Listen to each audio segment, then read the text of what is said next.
Growing up is worse than a near-death experience. I can confidently tell you that because 2 years ago, my babysitter and her friends tried to kill me. The worst part is, nobody believes me.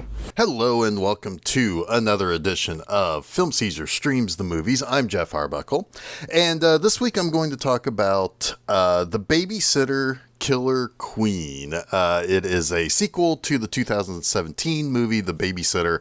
I'll talk a little bit more about that first, but get some housekeeping out of the way.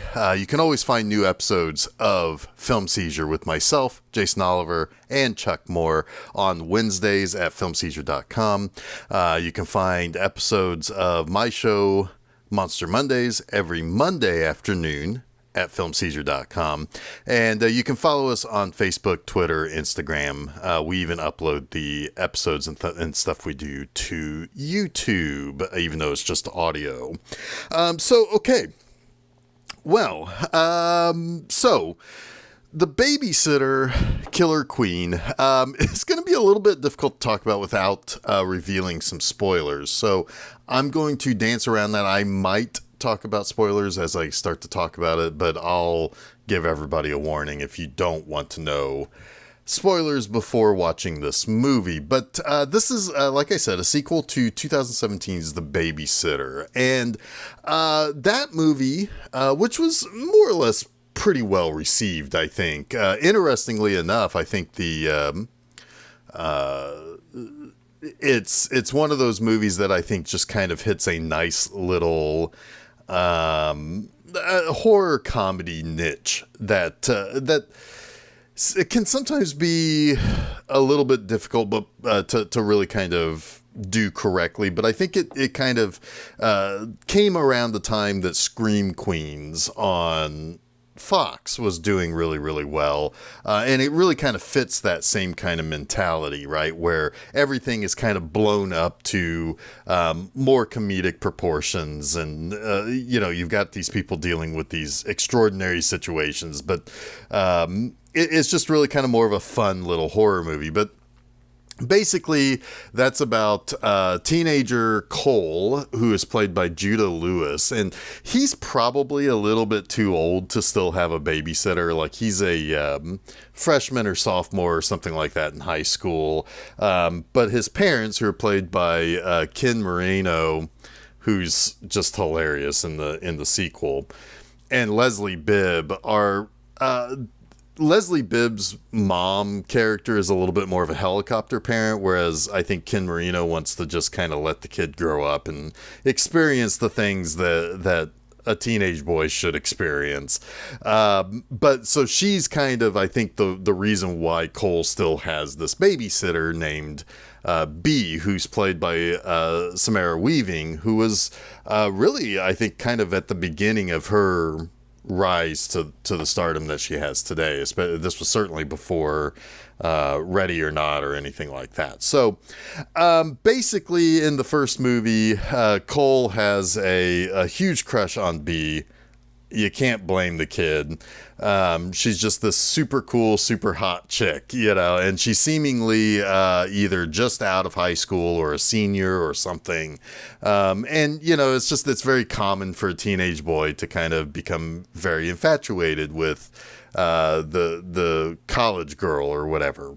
And turns out that when she's kind of babysitting him, he goes to bed and her friends come over, and there's the jock who's like the preppy jock kind of guy. There's the black kid who's kind of like the football star. You've got the cheerleader who was Bella Thorne.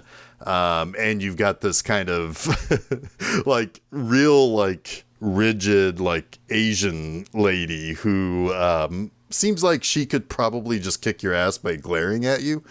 And they come over, and Cole finds out that they've come over to complete a blood ritual because they're part of a blood cult that if they sacrifice a virgin and I think drink his blood or whatever, they'll live forever or something like that. I can't remember exactly the details. So he ends up having to basically fight back against these much older, much more, in the guy's cases, much stronger. In the girl's cases, much more bloodthirsty kind of ways. And it's a bunch of kills that are extreme and kind of over the top and silly, and they're gory to the point that they're supposed to make you laugh. They're not meant to like make you cringe or anything like that, like a more serious horror movie would be. And so, yeah, as it turns out that Cole ends up winning the day. He kind of finds out that his neighbor, who's played by Emily Allen Lind, who was in the Stephen King movie last year, Dr. Sleep, he finds out that she's always had a crush on him, and it seems like, you know, he wins the day. He seemingly is going to get a girlfriend out of it, and, you know, he survived the night. Well, flash forward a couple of years to this sequel, and things didn't quite work out the way that he thought it would. You know, he's heavily, well, I don't want to say he's heavily medicated. He's supposed to be medicated because everybody thinks that he had some sort of psychotic break, that nobody believes that he was attacked by his babysitter and her friends, and that all of this stuff was just pretend and in his brain, and he has some sort of problem. And of course, that makes his mom, played again by Leslie Bibb, be more of a helicopter parent. His dad, again Ken Marino, is kind of one of those characters in a horror movie that you see out of like the dad characters that like I saw this a little bit in what was the movie, Brightburn, last year, about the killer Superman kid. You know, like the dad in these movies tend to be the first ones to say, hey, something's not right with this kid. Maybe we should do something about it that's a little bit more than coddle him. He's a little crazy, but of course it's played a little bit more in the comedic side of things. In fact, they do get the idea that they want to send him off to what they call like a psychiatry high school or something like that, where he can be monitored closely, where he could get the medication and get the help he really needs, because they really do not believe that that what he said happened.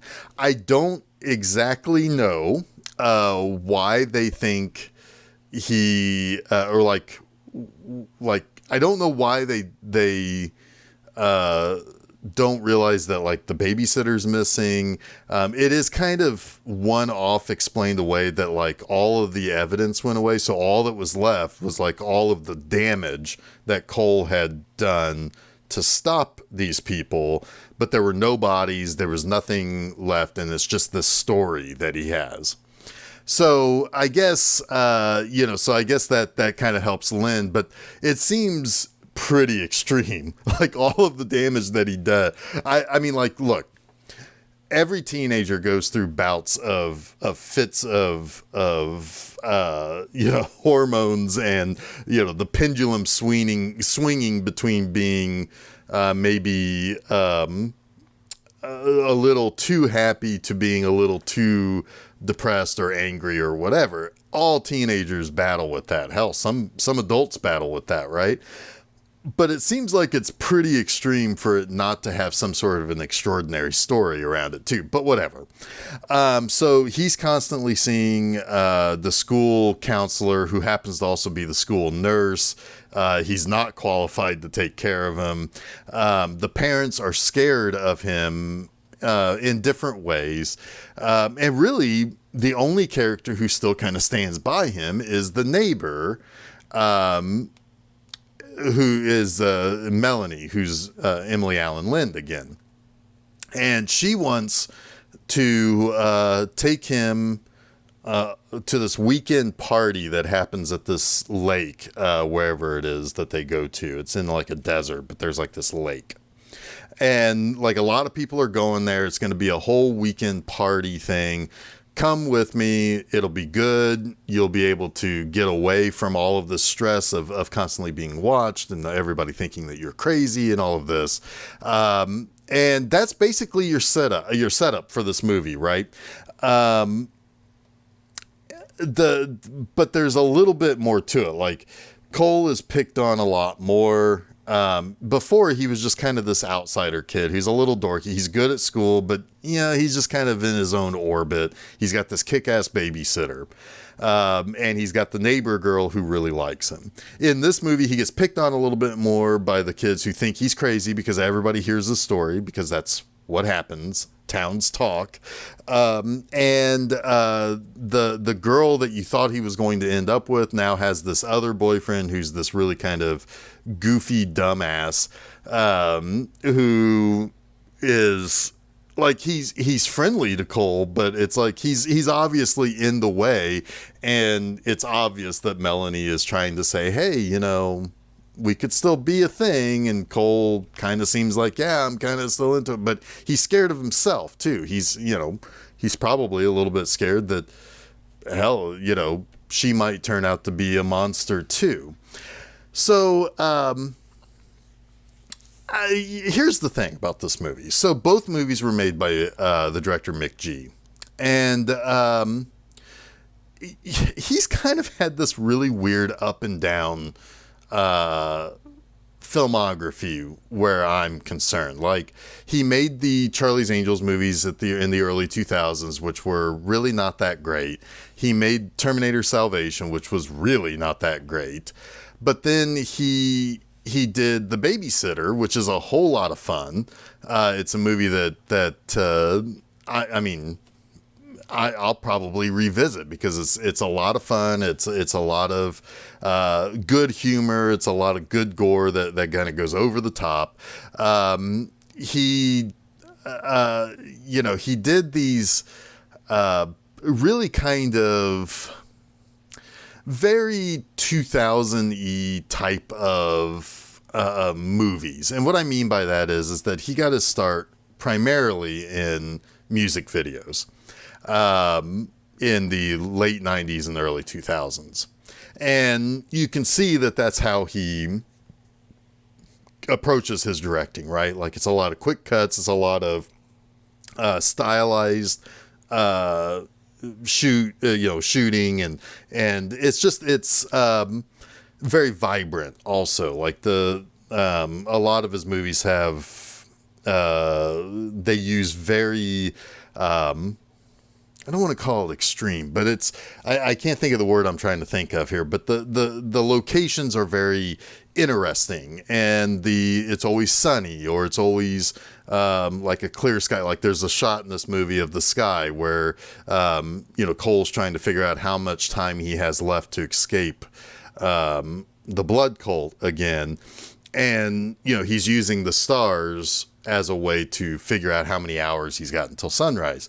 And so it's very exaggerated kind of things, right? And that's what he's good at. And while not all of his movies are particularly great, they're not without some interesting conceptual design, if that makes sense. And The Babysitter was probably the first of his movies that I really, really, truly said, I really like this movie, and I really like what he's doing here. I think he's done some interesting stuff with production. As a producer, he was executive producer of, like, Supernatural. So things like that I really could kind of get behind as him as a producer. I think he's got a good sense of humor when it comes to subject matter, and can balance the humor and a little bit more serious stuff very well. But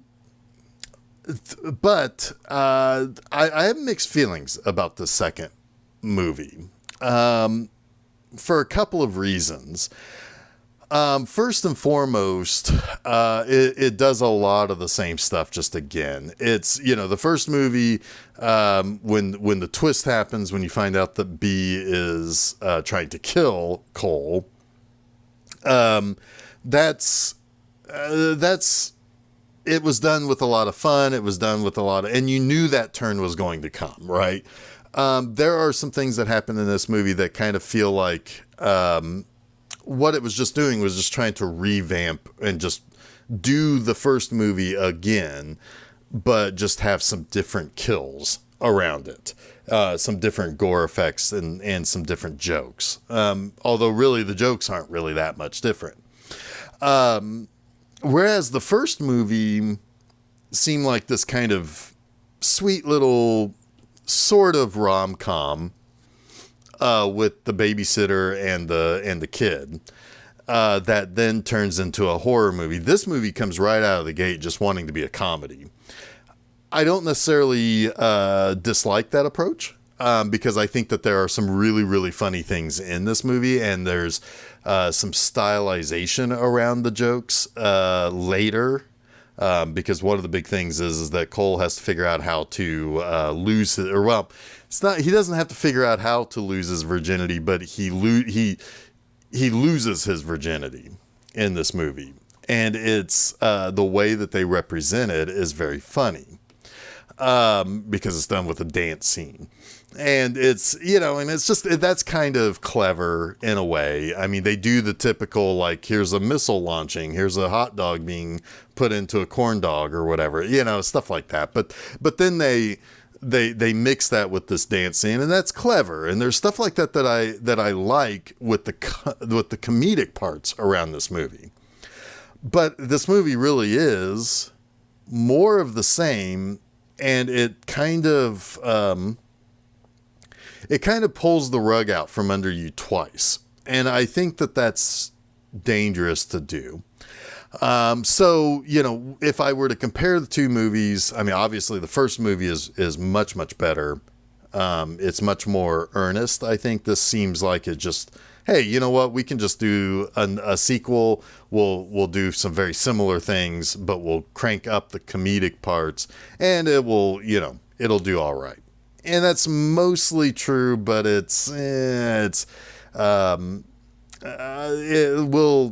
I'll talk about a little bit more here when because I am going to talk a little bit about spoilers. But so, I mean, overall, what I really like in this movie more than anything is actually, again, Judah Lewis as Cole is really, really good. He's likable. He's, he's just a kid who's gone through some fucked up shit, and Emily Allen Lind is really good in this. I find it interesting that, here's a teenage actress who is in Dr. Sleep and in the first Babysitter. And in this, she is played as a little bit more of a, how do I put this without sounding like a total creep? But she is played up as a little bit of kind of a sex object, and that might make some people a little bit uncomfortable because there is a lot of sexual element to both of these movies that deal with teenagers, which God knows that Netflix has enough of that on their hands with that Cuties movie that's out there, but that's whatever. But so that might be a little bit uncomfortable because it's very, very, in this movie that's even cranked up. Everything that was in the first movie in this movie is turned up to 11 basically.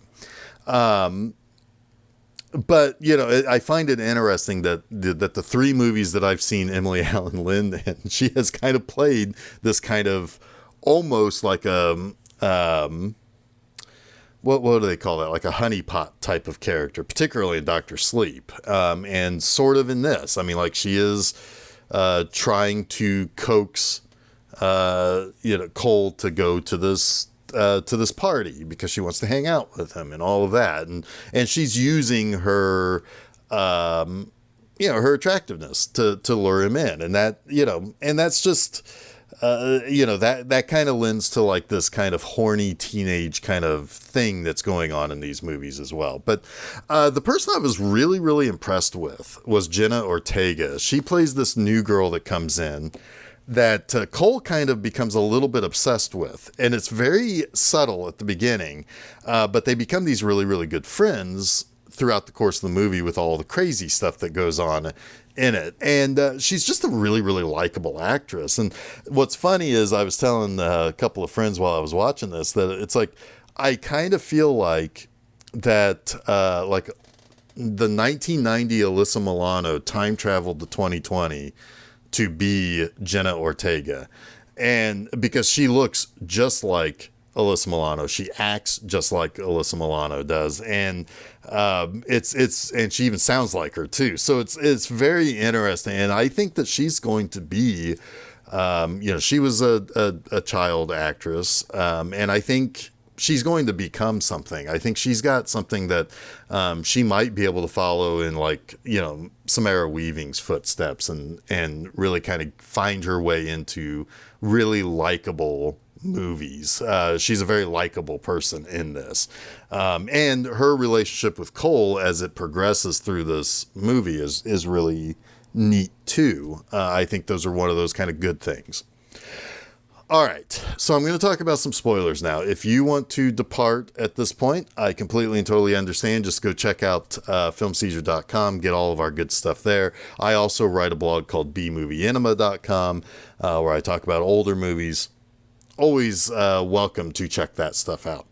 So, as I said, this movie pulls the rug out from under you twice. The first is that you find out that Melanie is also part of the blood cult.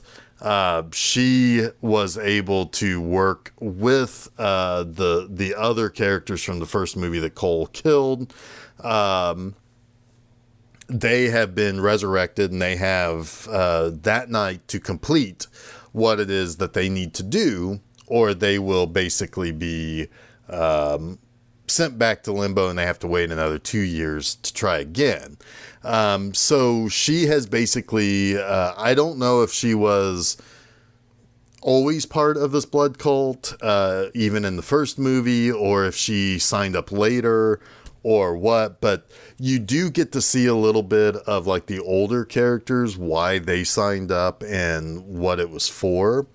And they don't really explain her. And I felt that was unfortunate, because she was actually one of the characters in the first movie that I really, really liked. I thought it was very sweet how much she liked Cole in the first movie. And they basically did the thing where it's like, oh, well, here's the girl that Cole likes. We'll turn her into a monster. And there are other things that you can say about that I'm sure other people can say about. That is a little weird. But, this movie does such a good job at trying to deal with the aftermath of the first movie and how Cole feels about it. How can he ever really trust anybody at this point? He's only going to be more insane. If you're going to take the realistic angle of this is how he deals with the aftermath of the first movie, then it's disingenuous, I feel, to do just the exact same thing again. And that's why I feel like this is just kind of replaying the first movie over again, which is, you can kind of do that with your slasher movies of the 80s. I don't know if it really is a good idea to do with your comedies. It tires very quickly. The other thing so what ends up happening is that now she is working with her new group of friends and the older group of friends to try to get blood from Cole to drink so that they can gain whatever powers they're supposed to gain. In the meantime, Cole meets Phoebe, who's Jenna Ortega, and they basically become very close. And there's a wonderful scene with Jenna Ortega and Judah Lewis when they're on this boat heading to this cabin that was Phoebe's kids, or Phoebe's parents' cabin that they had just out in the middle of nowhere next to this lake. And they're on this boat heading in that direction. and they're just kind of talking about like, well, didn't really expect for this to happen like this, and they really have this really sweet moment, and it's really, that's one of the things I really like in this movie, is that they seemingly kind of have this really cool relationship that grows relatively realistically. Well, there's the scene when they get to that cabin where they kiss, and then it insinuates that they have sex and that he loses his virginity, and that it's done with the dancing, which is which is clever, and it's there's a certain it's like it's a good way to capture the teenage boy's idea of romance and of the smoothness that every teenage boy thinks he has around the girl that he likes, but in reality, he's just a doofus. And meanwhile, you've got the Melanie character, who's actually a really kind of intelligent villain, but it's, again, you're just kind of like, oh man, it's like if they make a third one of these, are they going to make the Jenna Ortega character an insano person too? And that's frustrating. And everything about her, that while, even though she does some interesting and some clever things to try to lure Cole out of hiding, so that they can capture him, take his blood, and get whatever powers they're going to take, which is interesting. I don't even think they were even trying to kill him in this movie. They just want blood from him. It's really bizarre. It starts, when you start really kind of dissecting this movie, it really doesn't work out that well. But then the other rug pull is that you find out that, so B comes back, Samara Weaving shows up, and she has tricked them because she has manipulated everything to the point that she expected Phoebe, who was a girl that she had babysat when Phoebe was a little girl, and had an accident with, and therefore she made her deal with the devil to save Phoebe's life. This is very confusing. But she says she reveals that she manipulated all of this so that Phoebe and Cole would end up together, and that all of these blood cult members would ultimately be destroyed. And when you really think that out, and when you really kind of plot that out, I don't know how that's supposed to work. And it's, I would have rather, you can't have both rug pulls, is how I feel. Either you have Melanie go bad, or you have B return. I feel like you can't have both. It's a little bit too much, and it's, while there is a sweetness to what B is doing, and while there is a kind of a sexy charm to Melanie being bad, while both of those have things that you can really kind of accept, when you have both of those things, it's too much. It's too much. And this movie is like 15 minutes longer than the first movie, and I think it's 15 minutes longer than the first movie because they have both twists. I don't think that's necessary. I think it's a little disingenuous. Do I like this movie? I'd say vaguely. I vaguely like this movie. It's not anywhere near as fun as the first movie. I mean, it's fun, and it's got funny things, and it's got funny kills, and the first act of this movie is hilarious, and Ken Marino is hilarious in it. But there are all of these things that are that don't really quite fit together. It's like you've got a puzzle, and instead of actually fitting all of the pieces together, you just take pieces, you jam them together, and you hit them with a hammer until they go together, and what you're left with is a picture that might look like something over in one corner, looks like something different in another corner, but overall it's a mess. And that's a good way of kind of describing this movie. It's a little bit of a mess. When it's good, I really like it. And there are pieces, like Judah Lewis is really good as Cole. Jenna Ortega is great, and Emily Allen Lynn is great in this movie. But it's almost like they're being. It's almost like those great things end up getting lost in some of the other problems that this movie has, and that's unfortunate. I would say that generally, though, I would give this movie maybe like a C+ or something like that, where it's, it's got good things in it, but the bad things drag it back down to that kind of middle of the road. It's a movie that I might watch again just for those good parts, but it's not as rewatchable in its entirety quite like the first one is, and that's unfortunate. So, anyway, so that's me rambling about the Babysitter Queen Bee, or Killer Queen. God, I did that before. I called it Queen Bee to somebody, but it's Killer Queen. I think I also called it Killer Bee at one point too, but whatever. The Babysitter Killer Queen. Like I said, go over to filmseizure.com, find all of our stuff there. Check out Facebook, Twitter, just search for Film Seizure. You'll find us. And new episodes every Wednesday. We're right now in the midst of Super September, where we're looking at the original Superman movies. And Monster Mondays is happening. Also on Mondays, got a little bit of a Japanese flavor this month with Japanese monster movies. Not Godzilla, though. Different characters. So, go over there, check those things out.